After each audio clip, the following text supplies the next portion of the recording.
Assalamualaikum warahmatullahi wabarakatuh. Bismillah, alhamdulillah, wassalatu wassalamu ala rasulillah Sayyidina wa maulana Muhammadin ibni Abdillah wa ala alihi wa sahbihi wa mawalah, amma ba'd.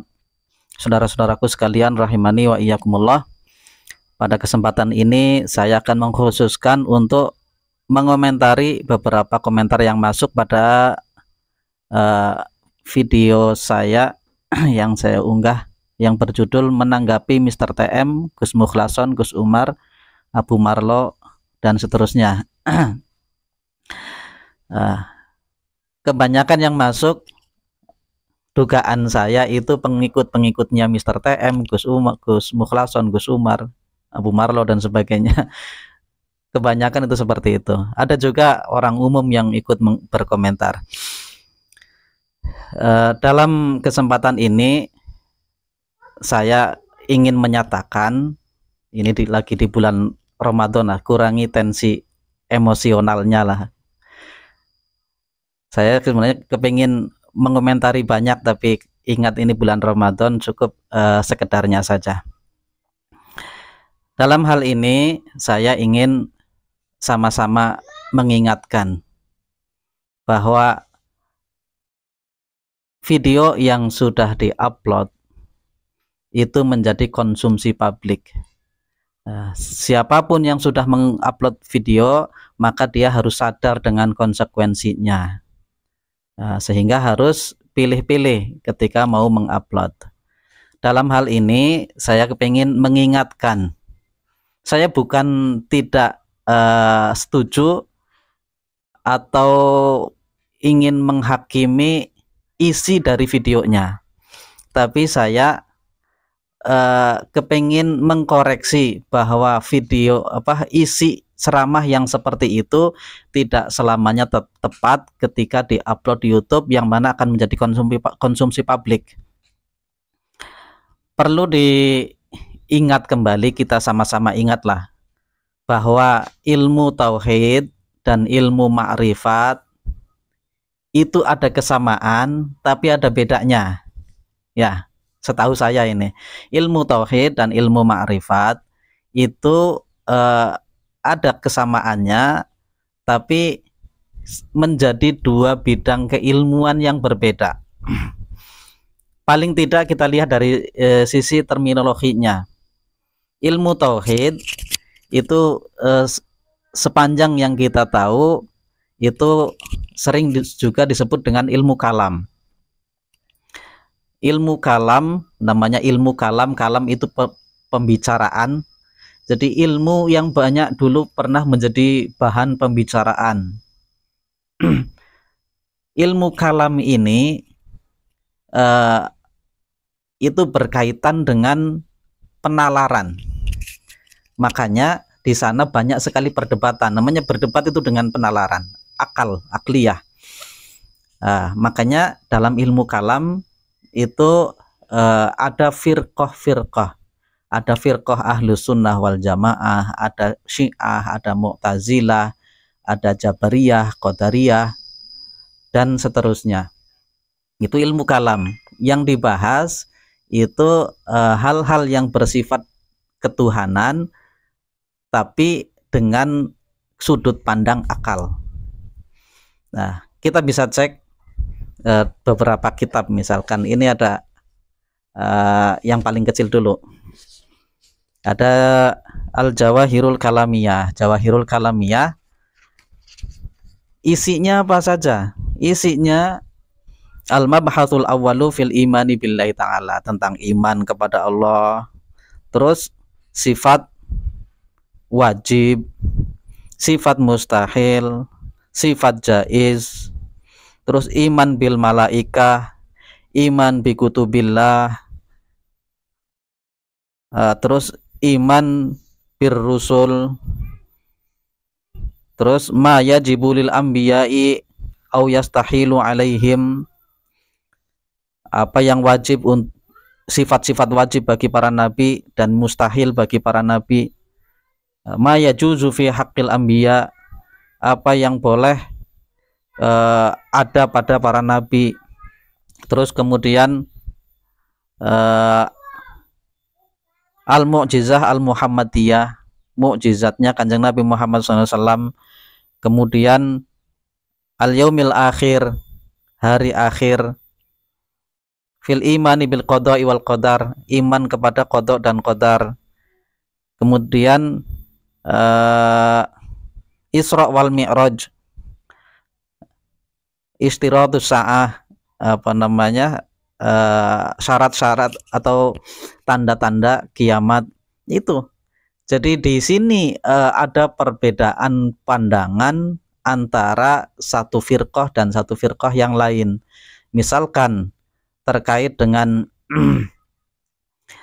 iman kepada Allah.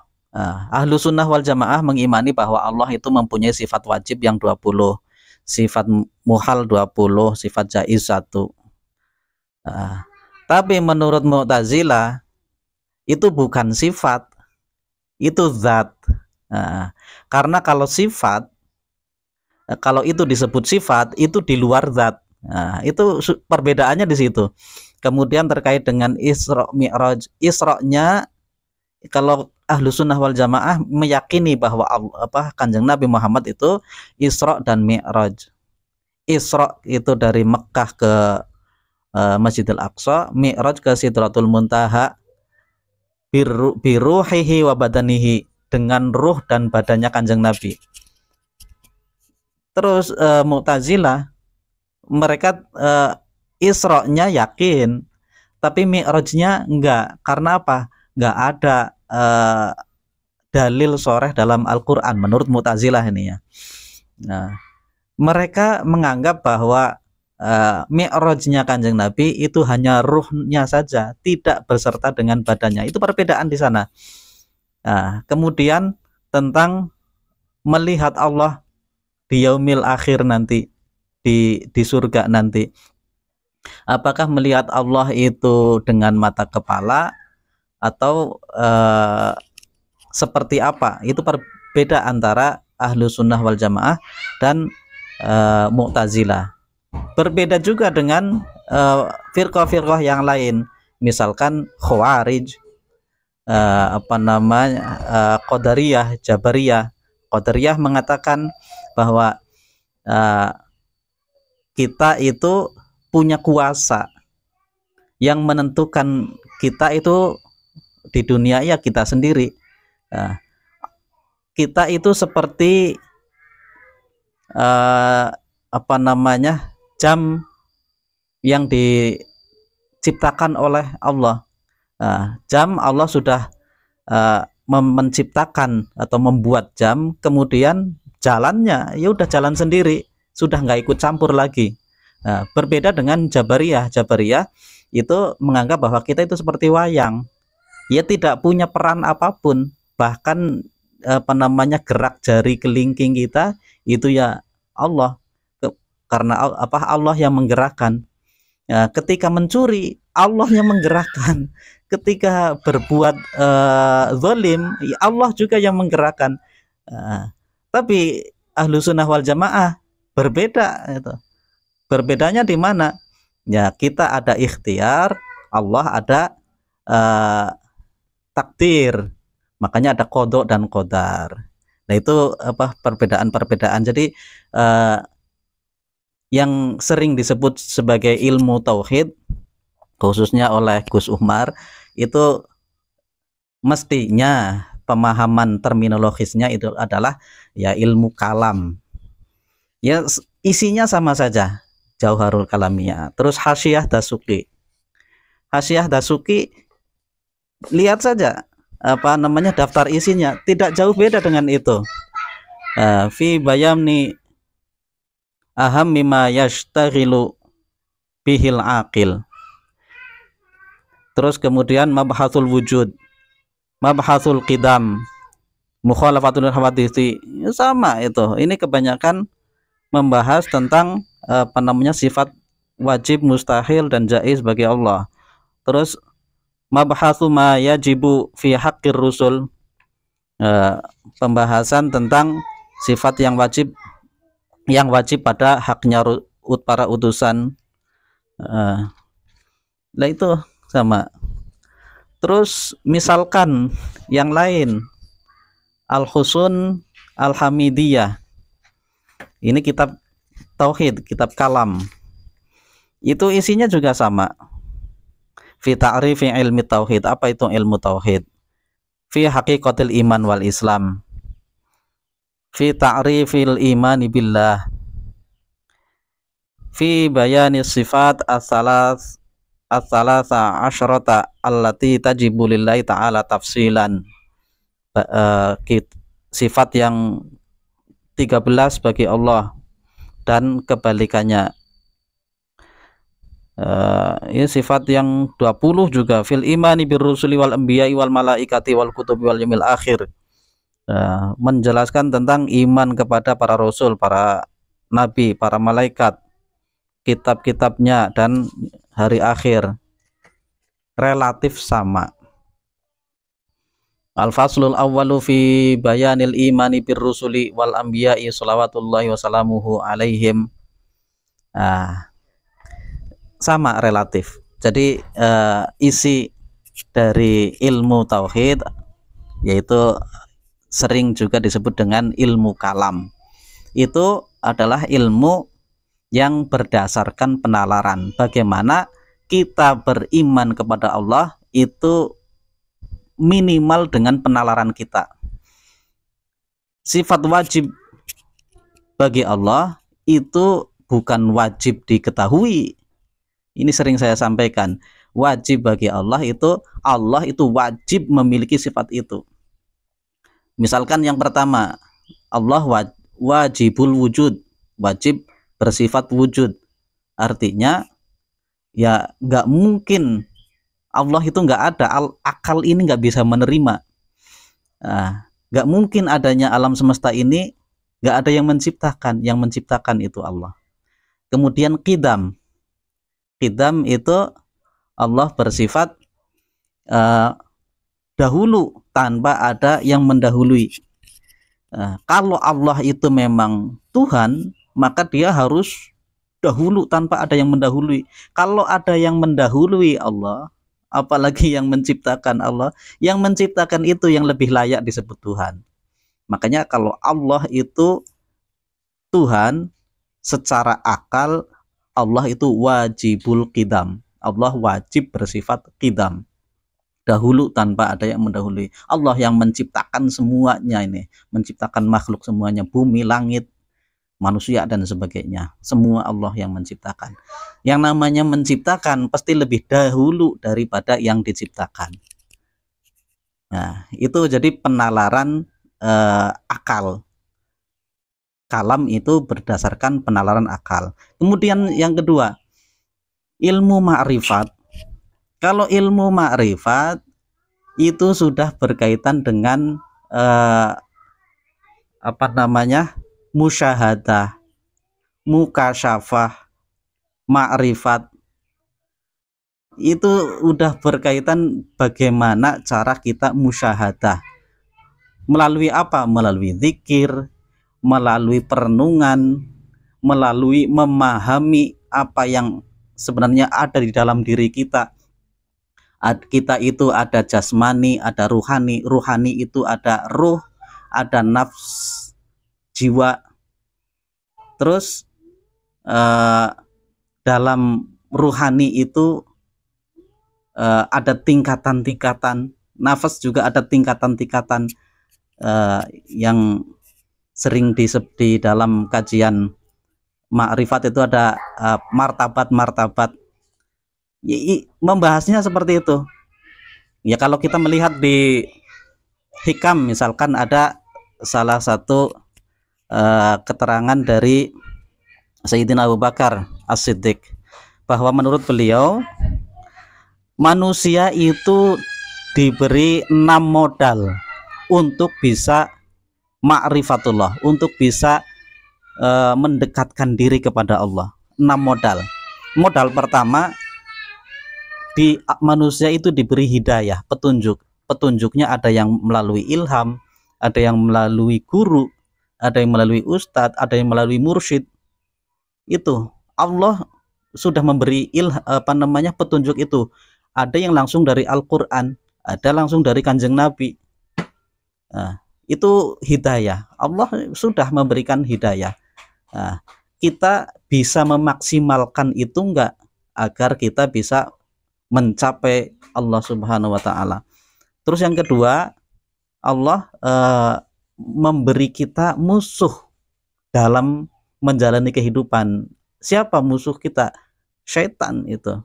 Syaitan itu bukan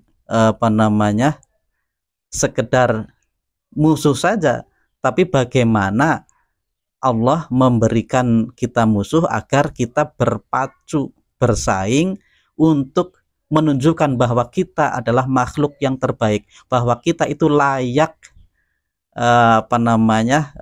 mendapatkan surga. Ya, seperti main bola. Kalau tiba-tiba kita mengaku aku juaranya, aku berhasil mengegolkan 60 kali tapi nggak ada musuhnya. Ya apa gunanya? Kenapa ada musuh? Ya agar kita bersaing menjadi yang terbaik di hadapan Allah. Dua ya. Terus yang ketiga, Allah memberi kita nafsu. Nafsu itu bukan untuk diumbar, tapi untuk agar kita itu menjadikannya daya untuk bisa mencapai kehadirat Allah. Nafsu itu bisa untuk meningkatkan kita. Ya, kalau kita nggak punya nafsu, jadi malas-malasan, malas ibadah itu termasuk. 4, Allah memberi kita syahwat. Syahwat itu paling tidak umumnya itu disebut 2, yaitu syahwat yang berkaitan dengan perut dan bawahnya perut sedikit, syahwat makan dan syahwat seksual. Kenapa harus itu? Ya karena dengan makan itu ya kita akan terjaga kelangsungan hidup kita. Terus dengan seksual ya terjaga keberlanjutan manusia. Terus yang kelima, harta. Allah memberi kita harta. Nah, dengan harta itu seharusnya kita bisa memaksimalkan, bisa mendekatkan diri kepada Allah. Yang keenam terakhir, Allah memberikan kita jasad. Jasad yang mana kita kehidupan itu tidak hanya ruhani jiwa tapi jasad kita. Ya kalau dipakai untuk sholat sepanjang malam, ini jasad kita ada ada batasnya, bisa juga sakit. Nah, ketika kita sehat harus seperti apa, memaksimalkannya untuk mendekatkan diri kepada Allah. Ketika sakit juga harus seperti apa agar kita tetap mendekatkan diri kepada Allah. Nah, kemudian dalam ilmu makrifat juga banyak dijelaskan tentang martabat-martabat. Ya kalau untuk ilmu makrifat ya kitab-kitabnya juga tersendiri. Misalkan ini saya contohkan kitab, misalkan kitab Sirrul Asrar. Ini yang masyhur.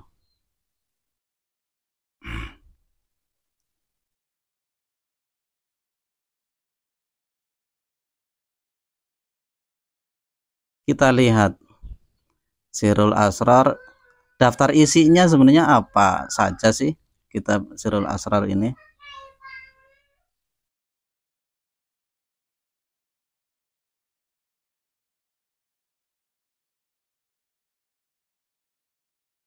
Nih pembahasannya bukan tentang tauhid ya.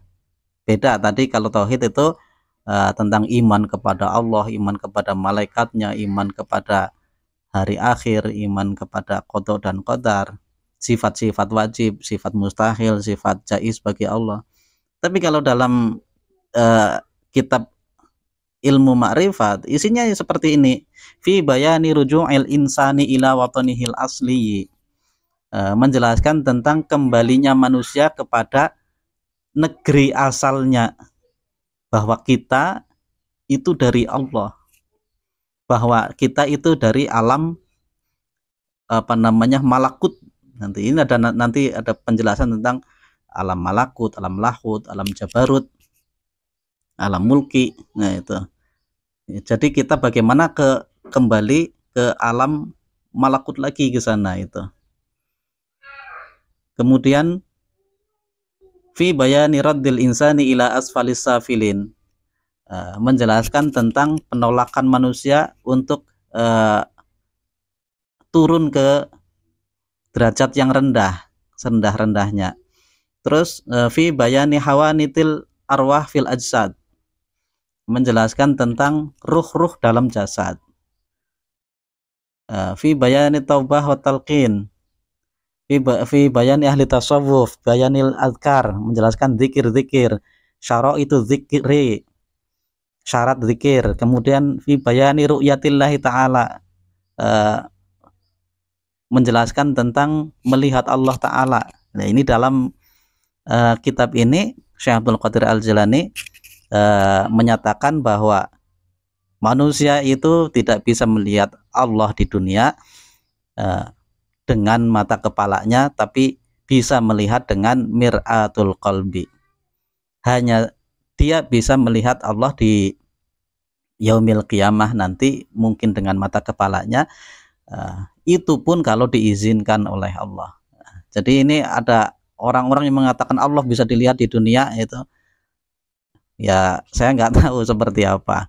Dan untuk apa namanya, kitab-kitab ma'rifat ya seperti ini tujuannya adalah bagaimana kita bisa musyahadah, bisa ma'rifat.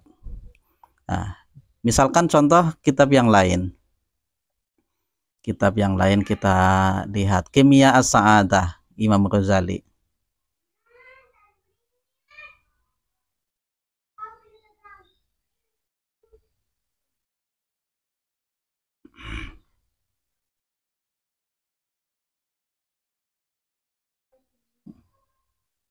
Apa saja yang dibahas di dalam kitab Kimia As-Sa'adah?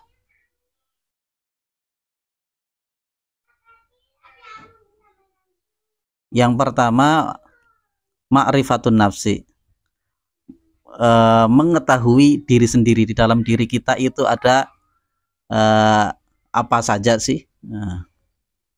Ma'rifat, faslun fi ma'rifatin nafsi. Anna miftaha ma'rifatillahi ta'ala, kunci ma'rifatullah. Nah, itu pembahasan ma'rifatullah. Itu apa? Pembahasannya ya seperti itu. Terus hakikatul qalbi, hakikat hati. I'lam anna nafsa murakkabul qalbi, bahwa jiwa itu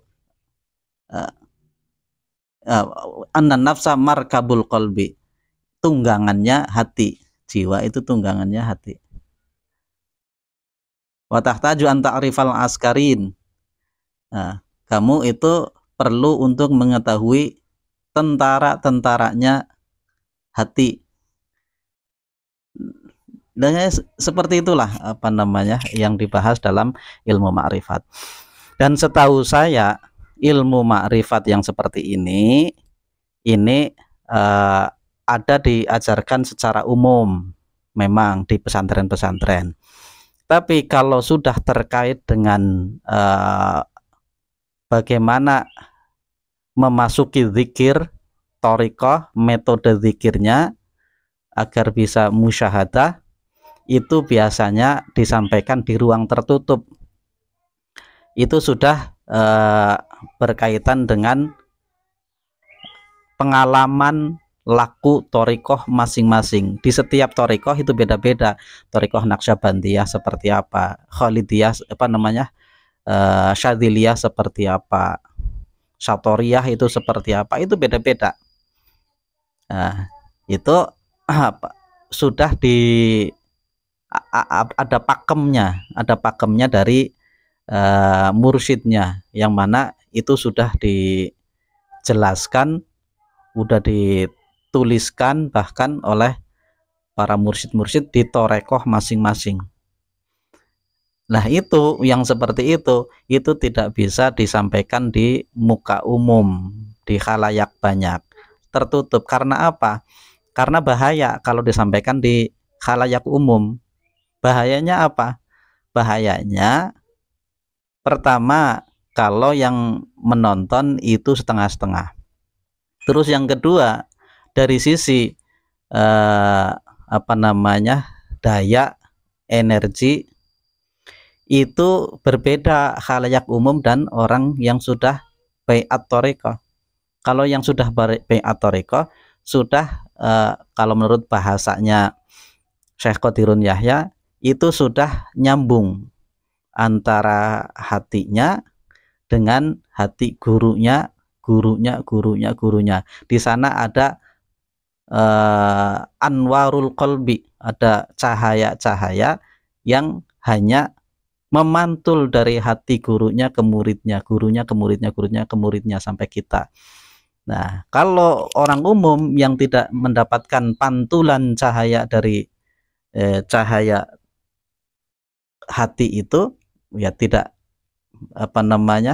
bisa memahami secara penuh, bahkan bisa jadi akan salah. Terus yang kemudian orang yang sudah thariqah itu ada energi yang berbeda karena didukung dengan zikir-zikir itu, ya, dimana zikir itu sudah diformulasikan oleh pendiri thariqah masing-masing. Zikir ini untuk membuka di martabat yang ini, zikir yang ini untuk membuka martabat yang ini, dan seterusnya. Nah, kalau orang umum yang tidak tidak mempelajari martabat-martabat itu, terus tidak melaksanakan zikir-zikir itu, kan bahaya. Misalkan thariqah Naqsyabandiyah Khalidiyah untuk jenjang pertama itu baca zikir Allah Allah Allah 5.000 kali. Gunanya untuk apa nanti dijelaskan oleh mursyidnya. Nah, baru untuk membuka satu alam. Terus untuk alam yang lain nanti nambah lagi menjadi 7.000. Nah, makanya dijelaskan nanti tempatnya di dada kiri, bawah, terus nanti ada yang di pikiran, ada akal, ada di hati dan sebagainya. Itu sebenarnya menurut saya itu penjelasan yang selayaknya itu hanya disampaikan di ruang tertutup khusus untuk pengikut thariqah tertentu sesuai dengan thariqah masing-masing. Oleh karenanya kesimpulannya saya hanya sekedar mengingatkan, saya tidak mengingkari apa yang disampaikan oleh